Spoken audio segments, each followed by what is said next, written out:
Assalamualaikum everyone, Ramesh Nasir TRN is with you with another video. So thank you very much for watching my videos. Please do like, share and comment on my videos and please don't forget to subscribe my channel. आज हम बात करेंगे ऐसे मसाइल के ऊपर जिसमें हम सारे लोग फेस कर रहे हैं, स्पेशली सबसे पहले यूथ के मसले पर बात करेंगे because we all go to institutions जहाँ पर हम बहुत सारे मसाइल देखते हैं जो कि पूरी दुनिया में कहीं नहीं है। पाकिस्तान एक यूनिक कंट्री है, यहाँ बहुत अलग किस्म के मसाइल देखने को मिलते हैं। तो सबसे पहले यूनिवर्सिटी के मसाइल कुछ, अगर आप गवर्नमेंट यूनिवर्सिटी में पढ़ते हैं तो वो जनाब ऑनलाइन चीज़ों के ऊपर बिलीव नहीं रखते। एक स्टूडेंट उसको फॉर्म लेना होता है किसी एक पर्टिकुलर विंडो से, उसके बाद वो 2 किलोमीटर चल के या अगर उसके पास बाइक है तो वो जाता है बैंक में वो फीस जमा कराने। उसके बाद वो बैंक फीस वाउचर वो ले जाके एक तीसरी विंडो के ऊपर सबमिट कराता है और उसके बाद वहाँ से उसको एक पर्चा मिलता है जिसके बाद उसको 4 मरतबा फॉलो अप करना पड़ता है कि यार मेरा नेक्स्ट स्टेप क्या हुआ। ऑनलाइन कोई सिस्टम ही नहीं है, कोई देखना नहीं चाहता, कोई बता ही नहीं सकता कि यहाँ पर आपके साथ क्या होने जा रहा है। तो तमाम लोग बेचारे पर्चे ले लेके घूम रहे होते हैं। आपका एडमिशन होगा तो उसकी एक लिस्ट गवर्नमेंट यूनिवर्सिटीज़ के अंदर एक ज़माने बाद ऑनलाइन आएगी, वरना आज भी दीवारों के ऊपर पर्चे प्रिंट लगा दिए जाते हैं। ऐसा ना कहीं भी नहीं होता, ये सिर्फ इवन पाकिस्तान की प्राइवेट यूनिवर्सिटीज़ में things are far more better और वो बहुत सारी चीज़ें अब ऑनलाइन होना शुरू हो गई हैं। ऑनलाइन आप कोर्स सिलेक्शन कर सकते हैं। उसके बाद अगर यूनिवर्सिटी के मसाइल्स की बात करूँ, बच्चा गवर्नमेंट यूनिवर्सिटी में है, वो कॉलेज में या यूनिवर्सिटी में बैठा हुआ है, वो इंतज़ार कर रहा है टीचर साहब आ ही नहीं रहे क्लास लेने। उनका दिल चाहा तो वो क्लास लेने आए, अदरवाइज टाइम के 1 घंटे बाद उन्होंने मना कर दिया कि मैं आज क्लास नहीं लूँगा। Sir where is your professionalism. Unfortunately वही लोग प्राइवेट यूनिवर्सिटीज़ में या प्राइवेट इदारों में प्राइवेट ट्यूशन जब पढ़ाते हैं, प्राइवेट यूनिवर्सिटीज़ में पढ़ाते हैं तो प्रॉपर टाइमिंग के साथ और प्रॉपर तरीके से पढ़ाते हैं। Let's go to government hospitals. जब आप गवर्नमेंट हॉस्पिटल में जाते हैं तो एक लंबी लाइन लगी होती है और ओपीडी में अगर आप जा रहे हैं, अनफॉर्चुनेटली वो लोग जाते हैं जो बेचारों के पास अफोर्ड नहीं कर सकते प्राइवेट क्लिनिक्स को, एक लंबी ओपीडी की लाइन उसमें आप लगे होते हैं जिसमें बीच बीच में सिफारिश वाले लोग अंदर जा रहे होते हैं और वो अपना इलाज करा रहे होते हैं। उसके अलावा वो डॉक्टर्स को जो पेशेंट्स को चेक करने का अंदाज है वो बहुत सारे लोगों ने देखा होगा कि क्या होता है। अगर आप उसी सेम डॉक्टर के प्राइवेट क्लिनिक पे चले जाएं जहां वो डबल 3 गुना ज़्यादा 4 गुना ज़्यादा फीस चार्ज करता है, वहां पर उसका पेशेंट को चेक करने का अंदाज ही कुछ और होता है। बहुत सारे लोगों ने फेस किया होगा। उसके बाद जनाब हम आते हैं हमारे गवर्नमेंट इदारों की तरफ। बहुत ही कॉम्प्लिकेटेड सिस्टम। मैं कुछ एग्जाम्पल्स देता हूँ आपको। आपने एनआईसी बनवा लिया, अब एनआईसी के ऊपर मेरा पूरा ट्रैक होना चाहिए। मैं आपको कुछ डॉक्यूमेंटेशन के मज़ेदार किस्से सुनाता हूँ। एनआईसी के ऊपर आप एक लंबी सी लाइन लगाएंगे, आप ठीक ठाक ख्वार होंगे और उसके बाद आपका एनआईसी बनेगा जिसमें वो आपसे 50 सवालात पूछेगा। आपका हालांकि आपके माँ बाप का भी एनआईसी बना हुआ है तो आपका एक फैमिली ट्री मौजूद है, आप इस पाकिस्तान के रहायशी हैं, आपका बर्थ सर्टिफिकेट बना हुआ है, आपका एनआईसी ऐसे बनना चाहिए, आपको कोई डॉक्यूमेंट नहीं देना चाहिए। मगर वहाँ पर आपसे 10 डॉक्यूमेंट मांगे जाते हैं। अच्छा जनाब चलें, ये तो हो गया, एनआईसी आपका बन गया। 2 और बड़े इंपॉर्टेंट डॉक्यूमेंट हैं, उसकी इंपॉर्टेंस क्या है ये मैं नहीं जानता, लेकिन वो बड़े इंपॉर्टेंट डॉक्यूमेंट है, खासतौर पे गवर्नमेंट जॉब्स में जरूर मांगे जाते हैं। डोमिसाइल और पीआरसी। पीआरसी बताता है कि हाँ मैं पाकिस्तान का रेजिडेंट हूँ, तो एनआईसी क्या बताता है? ये एक बड़ा मायूब किस्म का एक सवाल है। आई डोंट नो कि वो पीआरसी क्या बताता है, मैंने ही बनवाया था बिकॉज यूनिवर्सिटी के एडमिशन के टाइम पर वो चाहिए था, लेकिन उस पीआरसी का मतलब क्या होता है और वो आज तक कभी इस्तेमाल नहीं हो सका। और डोमिसाइल भी वो एक गवर्नमेंट जॉब्स के अंदर ही रिक्वायरमेंट होती है, कहीं पर ज़रूरत नहीं होती। आई डोंट नो डोमिसाइल क्या इंडोर्स करता है।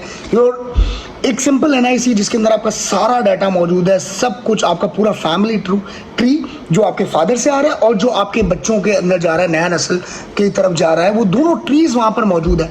उसके बावजूद ये एक ट्रेल ऑफ डॉक्यूमेंट है जो आपने बनानी होती है और हर डॉक्यूमेंट के लिए आपको वही लाइनें, वही ख्वारी, वही एक एडिशनल फीस प्लस जो ऊपर के मामलात होते हैं जिसके ऊपर मैं बात नहीं करना चाहता वो आपको करने पड़ते हैं, जिसकी वजह से सिर्फ परेशानी हो रही है और कोई मामलात नहीं हो रहे।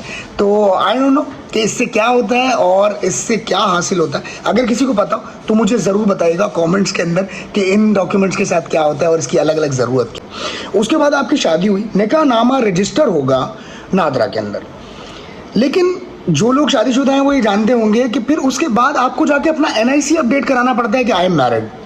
तो भाई वो जो निकाहनामा सेम ऑफिस के अंदर बना है वो एक दूसरे के साथ इंटरलिंक क्यों नहीं है? डायरेक्टली मेरा पीछे से स्टेटस क्यों नहीं चेंज आ रहा? तो ये बात एक समझ से बाहर है। उसके बाद जब बर्थ आपके कोई बच्चा होता है, उसका पहले एक बे फॉर्म बनेगा, पहले हॉस्पिटल से बनेगा एक बर्थ सर्टिफिकेट, उसकी बुनियाद पे एक बर्थ सर्टिफिकेट नादरा का बनेगा, फिर एक बे फॉर्म बनेगा। उस बे फॉर्म के बाद भी आपको जब एफआरसी, फिर आपको एक एफआरसी भी निकलवाना पड़ता है, अगर आपको कि बहुत सारी जगहों पर जमा कराना पड़ता है, कभी वीज़ा के लिए, कभी खुदा ना खास्ता कोई इंश्योरेंस क्लेम हो उसके लिए, तो एक अलग से एक एफआरसी डॉक्यूमेंट है जिसकी एक अलग से आपको फीस देनी पड़ती है। तो उस एनआईसी के ऊपर मेरा पूरा ट्रैक मौजूद क्यों नहीं? दुनिया कहाँ से कहाँ पहुँच गई, लोगों ने कोविड में ऐप्स बनाई, आपकी प्रॉपर ट्रैकिंग करना शुरू कर दी कि आप किस किस जगह जा रहे हैं, किस जगह नहीं जा रहे हैं। आपका कोई मेडिकल ट्रीटमेंट हुआ वो भी उसके साथ अटैच हो गया, आपके उस कोड के साथ क्यूआर कोड स्कैन हो रहे हैं दुनिया के अंदर। दुनिया यहाँ पहुँच चुकी है। मैं एनआईसी बनाने के बाद फिर अपना मैरिज सर्टिफिकेट रजिस्टर कराता हूँ। मैरिज सर्टिफिकेट रजिस्टर कराने के बाद मैं अपना एनआईसी पे शादी का स्टेटस अपडेट कराता हूँ। उसके बाद जनाब आता है पासपोर्ट की बारी। अब जब आप पासपोर्ट बनवाने जाते हैं तो फिर एक लंबी लाइन, फिर इदारे सिंक्रोनाइज नहीं है। आप फलाने जोन से हैं तो आप इस वाले ऑफिस से पासपोर्ट बनवाएं, आप इस जोन से हैं तो आप इस वाले पासपोर्ट ऑफिस से जोन बनाएं। सर ऑनलाइन सिस्टम क्या होता है? ऑनलाइन सिस्टम में तो सब कुछ सिंक्रोनाइज होता है। मेरे लिए जो इजी एक्सेस हो मैं वहाँ जाऊँ, वहाँ जाके अपना डॉक्यूमेंट करा लूँ। फिर मेरा एनआईसी ऑलरेडी बन चुका, मैं पाकिस्तान का रिहायशी हूँ। उसके बाद जब मैं पासपोर्ट बनवाने जाता हूँ तो अम्मी अब्बू का पासपोर्ट चाहिए, अम्मी अब्बू का एनआईसी चाहिए, घर का बिजली का बिल चाहिए।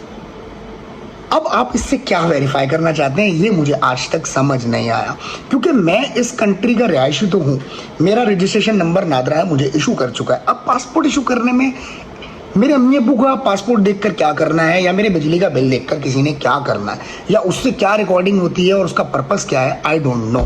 This is just to make things difficult. दुनिया के अंदर अपने ही मुल्क के जो लोग होते हैं उनके लिए ई पासपोर्ट इशू हो रहे होते हैं, ई वीज़ा इशू हो रहे होते हैं, एयरपोर्ट पे अलग किस्म की अलग लाइन होती है जिसके ऊपर फास्ट ट्रैक होता है, उसके एंट्री के लोग तेज़ी से निकल जाते हैं।